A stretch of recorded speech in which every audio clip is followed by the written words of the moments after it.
নগাঁৱত ৰেলৱেৰ ভুৱা নিযুক্তিৰ বজাৰ প্ৰবঞ্চক চক্ৰই ধাবাত পাতিছিল চাকৰি প্ৰাৰ্থীৰ স্বাস্থ্য পৰীক্ষা নিউজ 18ৰ সাংবাদিক উপস্থিত হোৱাত পলায়ন কৰে প্ৰবঞ্চকৰ দলটোৱে জোন নামৰ এটা প্ৰবঞ্চকৰ নেতৃত্বত ভুৱা নিযুক্তিৰ বজাৰ পাতিছিল বিগত 5 বছৰত নিবনুৱাক প্ৰবঞ্চনা কৰি কেইবা কোটি টকা সংগ্ৰহ কৰাৰ অভিযোগ এখন ধাবাত স্বাস্থ্য পৰীক্ষাৰ ব্যৱস্থা কৰা হৈছিল ৰেলৱেত নিযুক্তিৰ নামত ধন সংগ্ৰহ কৰিছিল ভুৱা নিযুক্তিৰ বজাৰ পাতিছিল এই চক্ৰটোৱে জোন নামৰ এটা প্ৰবঞ্চকৰ নেতৃত্বত এই বজাৰখন বহিছিল য'ত নেকি বহুজনে ভুল গৈছিল বহুজনক প্ৰলোভিত কৰা হৈছিল ৰেলৱেত চাকৰি দিয়া হ'ব বুলি প্ৰলোভিত কৰা হৈছিল আৰু এই চক্ৰটোৰ হাতত লাখে লাখে টকা দিছিল চাকৰি নামত টকা লৈছিল কোটি কোটি টকা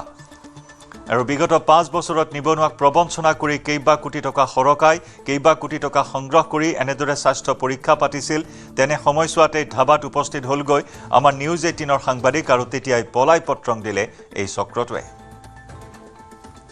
ৰেলৱেত চাকৰি দিয়া নামৰ প্ৰবঞ্চনাৰ জাল মেলিছে একাংশ দুষ্ট চক্ৰ আৰু বাৰে বাৰে আমি এই বাতৰি সম্প্ৰচাৰ কৰিছোঁ আজি নগাঁৱত পুনৰ ৰেলৱেত চাকৰি দিয়া নামত যি এখন যি মেডিকেল বহুৱাম বুলি কৈছিলে মই দেখুৱাইছোঁ এইসকল প্ৰাৰ্থীক মাতি আনিছিলে তেওঁলোকক আৰু চানযুক্তি নামৰ এখন হোটেলত তেওঁলোকে মেডিকেল কৰাম বুলি কৈছিলে আৰু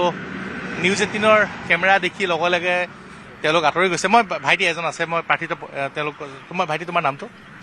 মোৰ নামটো জুৱেল বৰফুকন তোমাৰ কোন ঘৰ ভাইটি মোৰ ঘৰ ডিমগুৰি তোমালোকক ৰেলৱেত কাৰণে মাতিছিলে আজি মাতিছিলে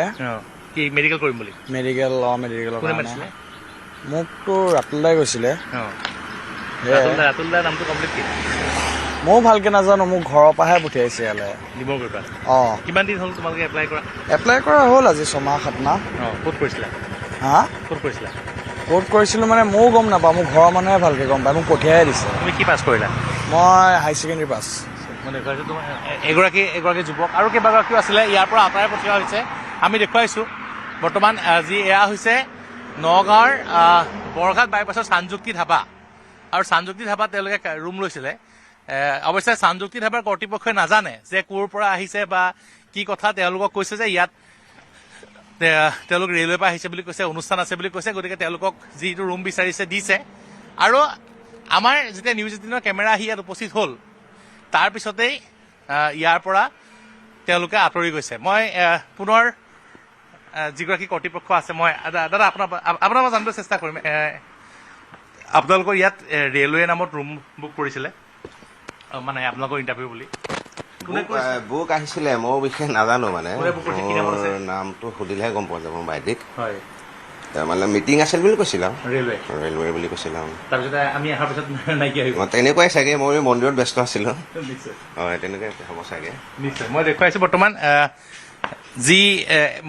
আমি দেখুৱাই আছোঁ এয়া চানযুক্তি ধাবাৰ ওপৰত যিটো সভাগৃহ আছে সেই সভাগৃহত মই দেখুৱাইছোঁ সভাগৃহত প্ৰথম মহলাৰ যিটো সভাগৃহ আছে সেই সভাগৃহত আজি ৰেলৱেৰ মেডিকেল বৰ্ডৰ এক্সামিন কৰিম বুলি ইয়াত ডাঙৰ আয়োজন কৰিছিলে আৰু প্ৰতিগৰাকী প্ৰাৰ্থীৰ পৰা 2 লাখ 2.5 লাখকৈ লৈছিলে জোন নামৰ এগৰাকী ব্যক্তি আৰু এগৰাকী ব্যক্তিৰ নাম আহিছে ৰাতুল নামৰ এগৰাকী ব্যক্তিৰ নাম আহিছে সন্মুখলৈ এয়া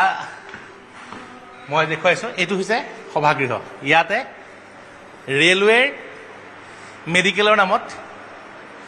ইয়াত প্ৰবঞ্চনা কৰিলেহেঁতেন আৰু মই দেখুৱাইছোঁ এখন চকী ঠিক কৰি থোৱা আছে ইয়াত বহিলেহেঁতেন মেডিকেল কৰিবলৈ ইয়াত বহিলেহেঁতেন আৰু লগতে মই দেখুৱাইছোঁ ইয়াত যিগৰাকী মূল বিষয়া ৰেলৱেৰ নাম লৈ পেলাই ভুৱা বিষয়া যিগৰাকী নাম থাকিব সেইগৰাকী ইয়াত বহিলেহেঁতেন আৰু ইয়াত কেণ্ডিডেটক বহাৰ বাবে ইয়াত চকী ৰখা হৈছে প্ৰতিগৰাকী প্ৰাৰ্থীৰ পৰা 2 লাখ 2.5 লাখকৈ লোৱা হৈছে আৰু লৈ পেলাই ইয়াত ৰেলৱেত চাকৰি দিম বুলি আজি মেডিকেল কৰিম বুলি কৈছে স্বাস্থ্য পৰীক্ষা কৰাৰ বাবে মাতিছে চানযুক্তি ধাবালে সেইটোৱে খবৰ নিউজ 18এ পোৱাৰ পিছতে আমাৰ কেমেৰা আহি উপস্থিত হোৱাৰ পিছতে ইয়াৰ পৰা পলায়ন কৰিছে 3গৰাকী ব্যক্তিয়ে তেওঁলোকৰ নাম বৰ্তমানলৈকে আমি জানিব পৰা নাই কিন্তু অতি শীঘ্ৰে সকলো কথা পোহৰলৈ আহিব কিন্তু চাকৰি নামৰ যি প্ৰবঞ্চনাৰ জাল